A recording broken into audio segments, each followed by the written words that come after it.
shift gears right now. This week, pulse growers met in Billings for Montana's Pulse Day, hosted by the Northern Pulse Growers Association. And as Russell Nemitz reports in our Montana Ag Network feature, despite some markets' challenges, farmers are still planting record number of pulse crop acres.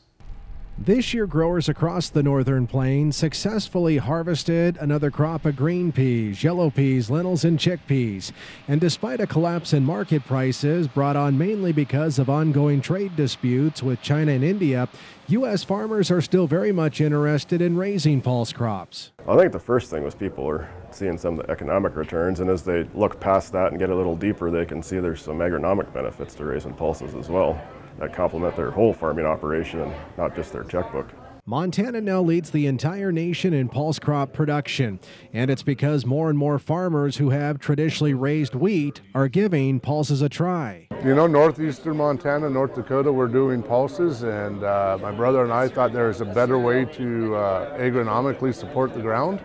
We figured there had to be something to better the soils and not do a wheat fallow rotation. And so we started experimenting with it. We didn't have a lot of experience, but we started throwing them in, and here we are 20 years later with quite a few acres of them now.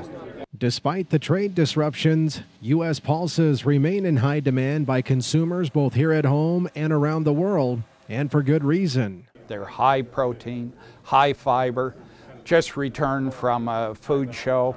Everybody likes their snack foods, but they want healthy snack foods. Peas and lentils, garbs, chickpeas can be part of that solution. So really, I think long-term, the outlook for pulse crops is just great. And food processing companies agree. That's why they're investing significant capital to build the infrastructure needed to support emerging commodities like pulses. You know, we're investing a lot of money in the state of Montana with a non-GMO canola crushing plant in Great Falls. We're investing a lot of money in Plentywood, building another processing facility, because people are starting to grow these things more and more.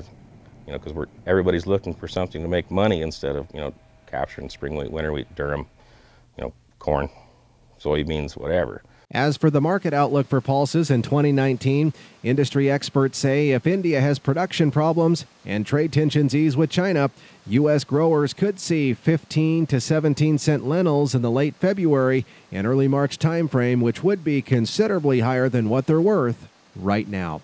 In Billings, Russell Nemitz, MTN News. Shifting gears.